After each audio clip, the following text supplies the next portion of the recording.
Ghost in the jungle. They told us we'd be home by Christmas. That was 7 months ago. My name is Michael Carson, Staff Sergeant, United States Army, 1st Cavalry Division. And this is the story of the night I died in Vietnam. And somehow kept walking. But before I tell you about the 37 days that changed everything, I need to tell you about the 12 men who made me who I was. Because you can't understand survival without understanding what you're surviving for. The Brothers. Fort Benning, Georgia. January 1969. When I first met Jenkins, he was doing push-ups in the rain, singing "Proud Mary" at the top of his lungs. 22 years old, from a small town in Alabama, with a smile that could light up the darkest night. "You must be Carson," he said, jumping to his feet and extending a muddy hand. "They told me you're the guy who's gonna keep us alive over there." I didn't know how to tell him that I was just as scared as everyone else. Jenkins had a girl back home. Sarah. He showed me her picture every single day. When I get back, he'd say, "I'm gonna marry this girl. Gonna buy a little house with a white picket fence. Gonna have 3 kids and a dog named Captain." He had it all planned out. He'd never see any of it. Rodriguez was different. Miguel Rodriguez. Bronx, New York. Tough as nails on the outside, but I'd catch him writing letters to his mother every night. Long letters, in Spanish, by flashlight. "Mi mama," he'd say. "She prays for me every day. Lights a candle at church. She thinks God is watching over me." I wanted to believe that too. I really did. Rodriguez was our medic.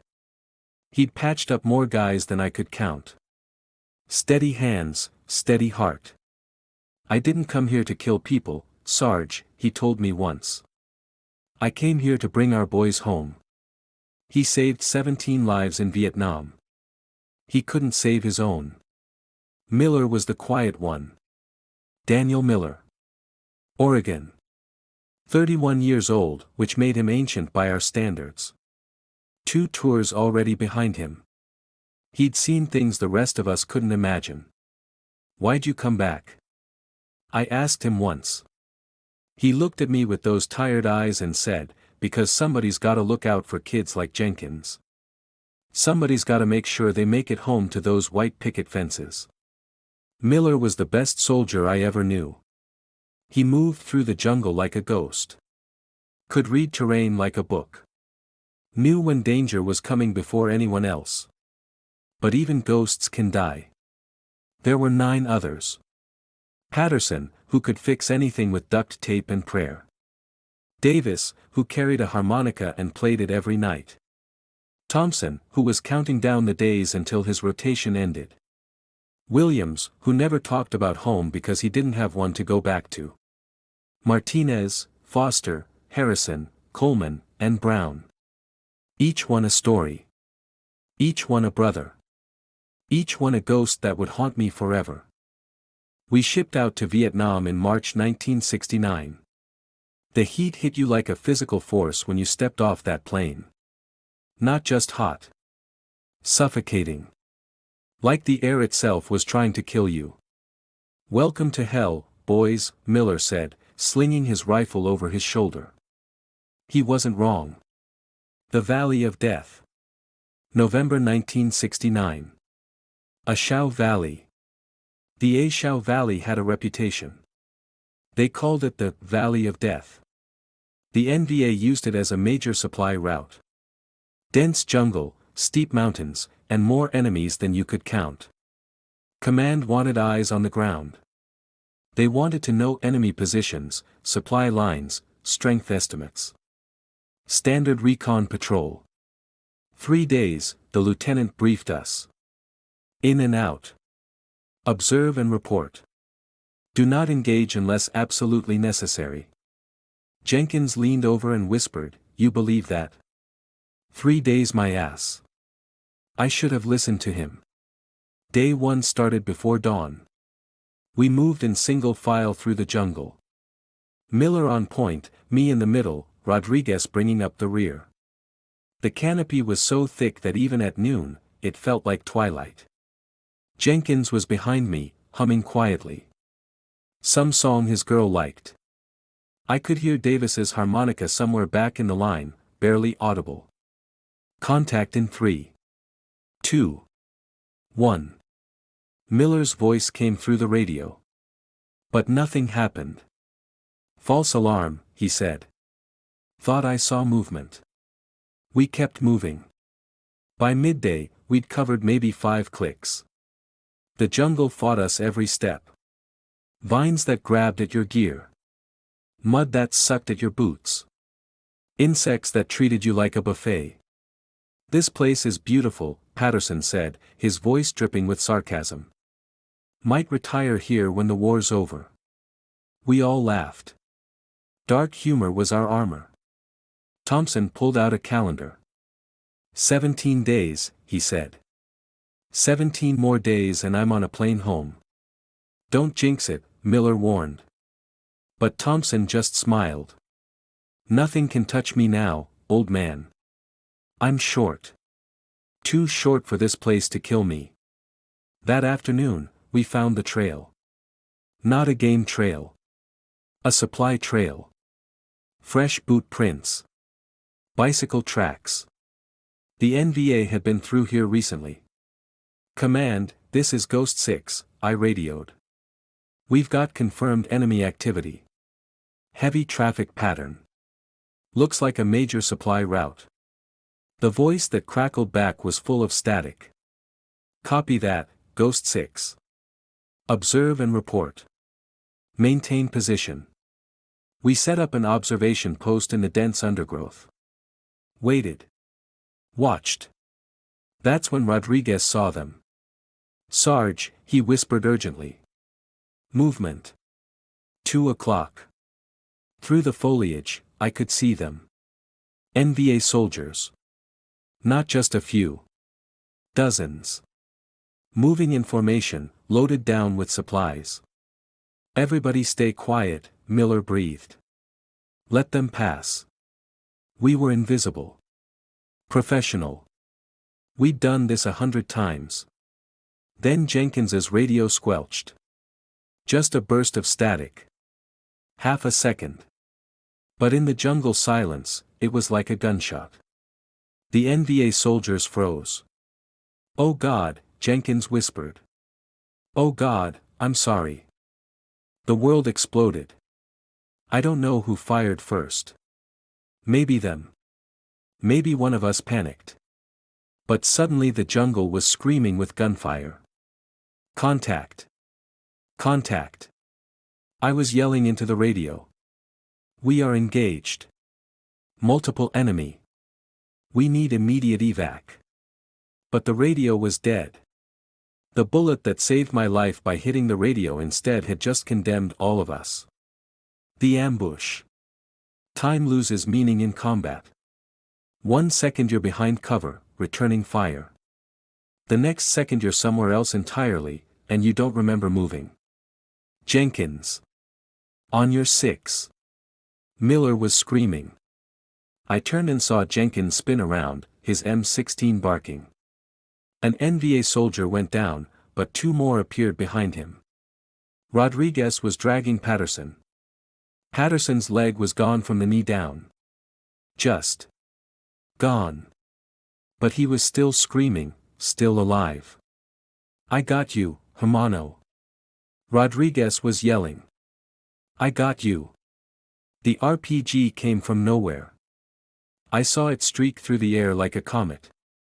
Saw it impact near Davis and Williams. The explosion lifted them off the ground like ragdolls. When the smoke cleared, they weren't moving. Fall back. Miller was yelling. Fall back to the rally point. But there was nowhere to fall back to. They had us surrounded. They'd been waiting for us. This wasn't an ambush. It was an execution. Jenkins went down next to me. I heard him gasp, saw him clutch his chest. Blood was pumping between his fingers. Sarah, he whispered. Tell Sarah. You're gonna tell her yourself. I grabbed him, started dragging him. Rodriguez. Medic. But Rodriguez was already down. I could see him lying motionless 20 feet away, his medic bag spilled across the jungle floor. Jenkins looked up at me. His eyes were already going distant. The house, he whispered. The white fence. Tell her. Tell her I saw it. Tell her I was there. Then he was gone. Miller found me. Carson. We gotta move now. He pulled me behind a fallen tree. Around us, I could see the rest of the squad. Or what was left of it. Thompson, Martinez, Foster. 3 guys. That's all that was left standing besides me and Miller. Where's everyone else? Foster was asking, his voice breaking. Where's Davis? Where's Rodriguez? They're gone, Miller said flatly. They're all gone. Now we move or we die with them. We tried to run. Through the jungle, enemy fire chasing us. Thompson went down first. Shot in the back. He fell and didn't get up. 17 days, I heard him say weakly as we passed. I was so close. Martinez lasted another 50 yards before a burst of AK fire cut him down. Then it was just me, Miller, and Foster. Foster was 19 years old. From Iowa. Joined up because he wanted to serve his country. Wanted to make his father proud. He stepped on a punji trap. The sharpened bamboo stakes went through his boot, through his foot, up into his leg. He screamed like I'd never heard a human scream. Leave me, he was yelling. Just go. Leave me. Miller looked at me. In his eyes, I saw the terrible calculation every soldier has to make. We can't carry him, Miller said quietly. Foster knew it too. He pulled out his sidearm. Go, he screamed at us. I'll hold them off. Go. We ran. Behind us, I heard Foster's pistol bark 4 times. Then silence. Then a burst of enemy fire. Then nothing. It was just me and Miller. We ran until we couldn't run anymore. Collapsed behind a massive tree, gasping for air. We're gonna make it, Miller said, but he didn't sound convinced. We just gotta keep moving. Get to the extraction point. They'll send birds. That's when I heard the whistling sound. Mortars. Miller shoved me hard. The explosion threw me 15 feet. I hit the ground hard, my ears ringing, my vision blurred. When I could see again, I found Miller. He was lying on his back, staring up at the canopy. Most of his right side was just gone. Miller. I crawled to him. Miller, stay with me. He turned his head, looked at me with those tired eyes. Take care of them, he whispered. The kids like Jenkins. You take care of them, Carson. You make sure they get home. Miller, you're gonna be fine. I never told you, he said, his voice fading. My boy. Back home. Oregon. He's 6. His name. His name is Michael. Named him after. After. He never finished the sentence. I was alone. Standing in the middle of the jungle, surrounded by death, and I was the only one left. That's when I felt the impact. The AK round hit me in the shoulder, spun me around. I fell hard, landed on my back. I could hear them coming. Enemy soldiers, checking bodies. Getting closer. I closed my eyes and held my breath. A boot prodded my ribs. Someone said something in Vietnamese. Laughter. They thought I was dead. I let them think it. Alone. I don't know how long I lay there. Could have been 10 minutes. Could have been 10 hours. Time stopped meaning anything. When I finally opened my eyes, the jungle was silent except for the insects and the distant sound of birds. I tried to sit up. Pain exploded through my shoulder. The bullet had gone clean through, but I was losing blood fast. I looked around at the carnage. 11 bodies. 11 brothers. All dead because someone's radio squelched at the wrong moment. I did something then that I've never admitted to anyone. I crawled to each of them.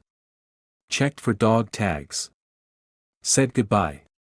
When I got to Jenkins, I found the picture of Sarah in his pocket. Her smile looked back at me through the blood-stained photograph. "I'm sorry," I whispered. "I'm so sorry, brother." I took the picture. Took all their dog tags. If I made it out, someone needed to know what happened here. The wound was bad. I tore up Rodriguez's extra uniform, packed the wound as best I could. The bleeding slowed but didn't stop. I had no radio. No supplies. No idea where I was. I checked my compass. The glass was cracked, the needle spinning uselessly. I was wounded, lost, and alone in enemy territory. And that's when the real fight for survival began. The jungle. Day 1 alone. I started walking. No plan. Just away from the ambush site. Away from the death. My shoulder screamed with every step. Infection was probably already setting in. In this heat, in this jungle, I had maybe 3 days before sepsis killed me. I needed to find water. Clean water. I needed to find shelter. I needed to survive long enough to tell their stories. I found a stream at dusk. The water was brown and murky, but it was water. I drank until I couldn't drink anymore, then collapsed on the bank. That's when I heard them. Voices. Vietnamese. Close. I slipped into the water, submerged myself up to my nose, and waited. 3 NVA soldiers walked right past me. So close I could have touched them. They were laughing about something. I stayed in that water for 2 hours after they left. Shaking from cold and fear. Day 2, the fever started. I woke up shaking, my skin burning. The infection was spreading faster than I'd hoped. I remembered something Rodriguez told me once. In the jungle, nature's your pharmacy. You just gotta know what to look for. I found a plant he'd shown us. Broad leaves, bitter smell. Crushed them into a paste, packed my wound. It felt like someone poured acid into my shoulder. I screamed into my hand until I tasted blood. Day 3, I started talking to them. "Jenkins," I said to the empty jungle. "You awake? We gotta keep moving." I knew he wasn't there. But my mind needed to believe someone was with me. "Rodriguez, check my wound. Tell me it's getting better." Silence. "Miller, which way do we go?" "You always knew the way." Just the jungle staring back at me. Day 5, I found the cave. A small opening in a rock face, barely big enough to crawl into. But it was shelter. It was safety. I collapsed inside and didn't move for 2 days. Day 7, the hallucinations began. I saw my father. Clear as day. Standing at the mouth of the cave, teaching me to track deer like he did when I was 10. "You look for bent grass, son. Broken branches. Nature always tells you a story." "Dad?" I whispered. He smiled at me. "You're doing good, Michael. Real good. But you gotta keep moving. Can't stay in this cave forever." When I blinked, he was gone. Day 10, I caught my first meal. A rat. Ugly, diseased-looking thing. But it was protein. I remembered my survival training. Remembered the instructor saying, "You'll eat things you never thought you'd eat. And you'll thank God for them." I cooked it over a tiny fire, using dry bamboo to minimize smoke. It tasted like survival. The long walk. Days 11 through 20 became a blur. Walk during the day, hide at night. Avoid trails. Avoid villages. Avoid anything that looked like civilization. I was heading south. At least, I thought I was heading south. With no compass, I was navigating by the sun, by moss on trees, by instinct. My shoulder was healing. Slowly. The infection was backing off thanks to the jungle plants Rodriguez had taught me about. Thanks, Hermano, I whispered. You saved me even after you were gone. Day 15, I saw them. American helicopters in the distance. Hueys. The most beautiful sound in the world. I ran toward them, screaming, waving my arms. But I was too far. They didn't see me. I watched them disappear over the tree line, taking my hope with them. That night, I cried for the first time since the ambush. Day 18, I found the bodies. A small clearing, 3 NVA soldiers. Dead for days. Killed by artillery from the look of it. I should have felt something. Triumph. Vindication. Something. But I just felt sad. They had pictures in their pockets too. Families. Loved ones. People who would never know what happened to them. War doesn't care which side you're on. Death is the only victor. Day 21, I started making deals with God. Get me home, I prayed. Just get me home, and I'll be a better man. I'll tell their stories. I'll live for all of them. Please.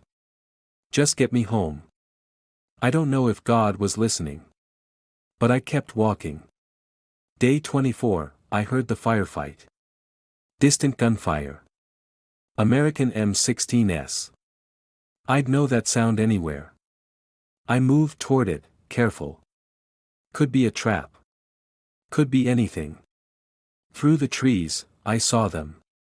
American patrol. Pinned down by enemy fire. I had a choice to make. Stay hidden. Stay safe. Or help. I helped. I opened fire from their flank. 3 NVA soldiers went down before they knew I was there. The American patrol rallied, pushed forward. The enemy retreated. When the shooting stopped, I tried to approach them. Halt. Identify yourself. A young soldier, couldn't have been more than 20, had his rifle pointed at my chest. Staff Sergeant Carson, I said, my voice raw. 1st Cavalry. Bullshit, the soldier said. Carson's dead. Whole squad's dead. Yeah, I said. I know. I was there. Ghost. They called in their CO. A captain named Morrison. He looked at me like I was something from a nightmare. Your dog tags, he said. I handed them over. 12 sets. 11 of my brothers, and my own. Morrison's face went pale. Jesus Christ, he whispered. You're really him. You're the ghost. Ghost? I asked. That's what they've been calling you. We've had reports for weeks. Lone American moving through the jungle. Helping patrols.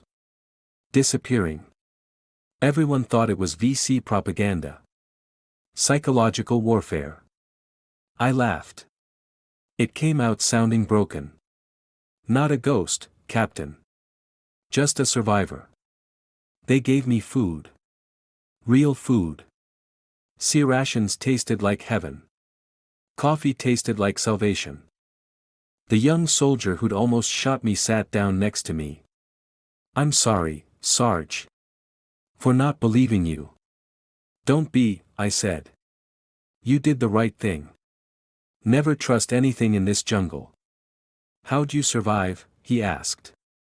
Alone for that long? I looked at him. Really looked at him. He had Jenkins's smile. Rodriguez's eyes. I wasn't alone, I said. I had my brothers with me. Every single step. They evacuated me the next morning. Huey came in at first light. The most beautiful sound I'd ever heard. As we lifted off, I looked down at the jungle. That green hell that had taken everything from me and somehow given me back my life. Goodbye, I whispered. To all of you. Home. Saigon. Tokyo. San Francisco. They moved me through the system like a ghost. Medical checks. Debriefings. Psychological evaluations. Do you feel you're a danger to yourself or others? No. Do you have thoughts of suicide? Every day. But I won't act on them. Why not? Because 11 men died so I could live. I owe them better than that. The hardest part was the phone call. Mrs. Jenkins. This is Staff Sergeant Michael Carson. I served with your son. The sound of her breaking down on the other end of the phone is something I'll never forget. Tell me he didn't suffer, she begged. Please tell me my boy didn't suffer. He didn't, I lied. He talked about you at the end. About Sarah. About the house with the white fence. He loved you so much. Some lies are merciful. I met Sarah 3 weeks later. She was everything Jenkins said she was. Beautiful. Kind. Destroyed by grief. I gave her the photograph. Blood-stained and cracked, but still her smile looking back at her. He was going to marry me, she said, crying. We had it all planned. I know, I said. He told me every single day. That plan kept him going. You kept him going. She asked me if he'd suffered. I told her the same merciful lie. Rodriguez's mother lit a candle for me. My boy saved you, she said in Spanish. Even after death, he saved you. He did, I said. He taught me how to survive. How to keep living. She hugged me and whispered, then you live for him. You live big. You live loud. You live enough for both of you. Miller's son was 6 years old. Michael Miller. Named after his father. Are you my daddy? He asked, looking up at me with those same tired eyes. No, buddy. But your daddy was my best friend. He was the bravest man I ever knew. Did he die a hero? He lived a hero, I said. That's more important. I visit Michael every year. Watch him grow. Make sure he knows what his father died for. He's 29 now. Has a son of his own. Named him Daniel. The circle continues. The weight. They gave me medals. Purple Heart. Bronze Star. Silver Star. Presidential Unit Citation. Pieces of metal on ribbon. Like they could somehow equal 11 lives. I put them in a box and didn't look at them for 20 years. The nightmares came every night. I'd wake up screaming. Covered in sweat. My wife holding me, asking what she could do. Nothing, I'd say. There's nothing anyone can do. The jungle followed me home. Every shadow was an enemy. Every loud noise was gunfire. I couldn't go to fireworks. Couldn't watch war movies. Couldn't be in crowds. I was home, but I was still in Vietnam. I started drinking. A lot. Tried to drown the ghosts. But ghosts can swim. My wife left me after 3 years. I don't blame her. I wasn't the man she married. That man died in the jungle with his brothers. I hit bottom on the 20th anniversary. November 14, 1989. 20 years to the day.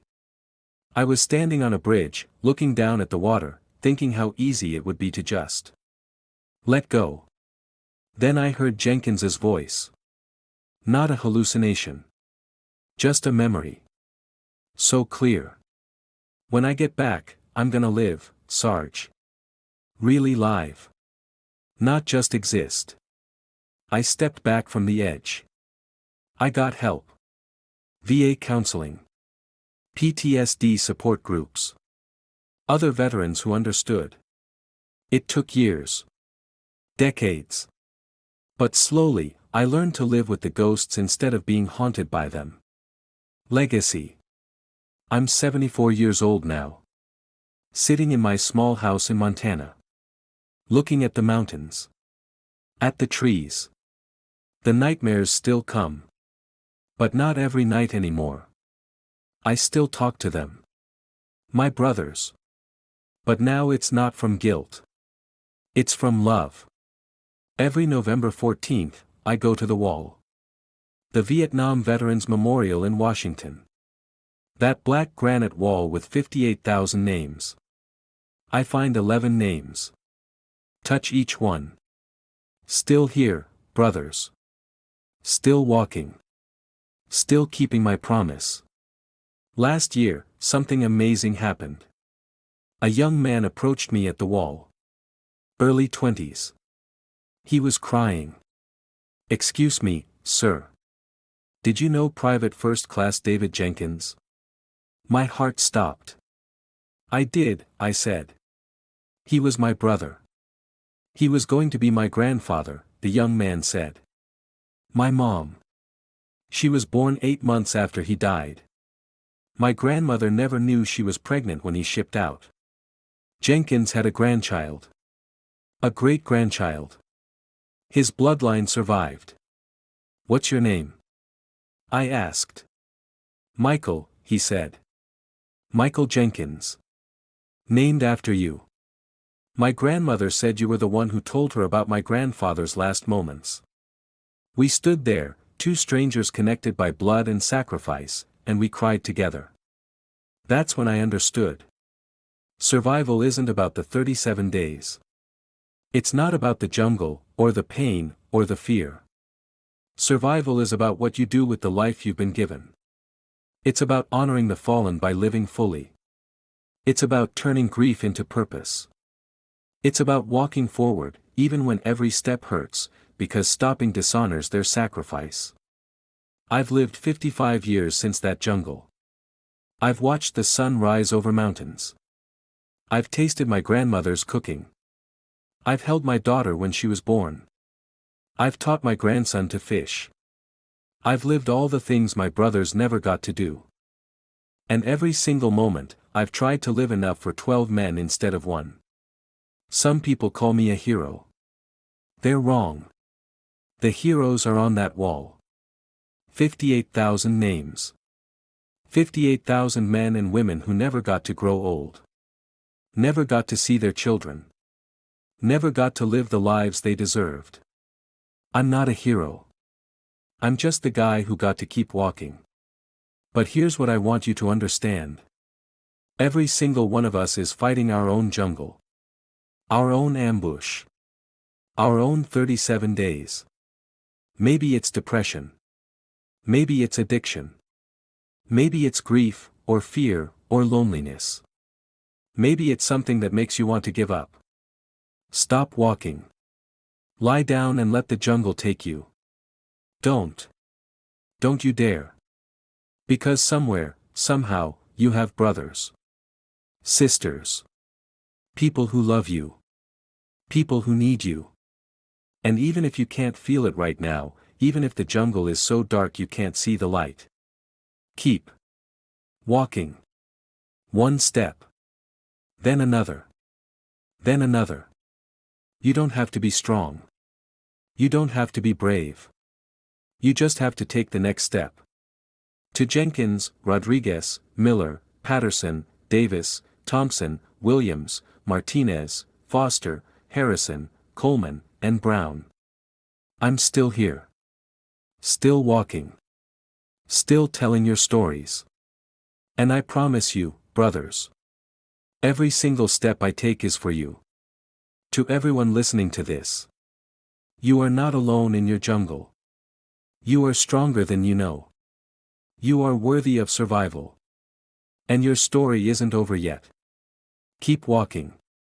This is dedicated to all the soldiers who became ghosts in jungles far from home. To those who survived and carry the weight. To the families who got that terrible knock on the door. And to anyone, anywhere, fighting to survive their own darkness. You matter. Your story matters. Your survival matters. Keep walking, brothers and sisters. Keep walking. Staff Sergeant Michael Carson, United States Army, 1st Cavalry Division. Vietnam 1968 to 1969. Still walking.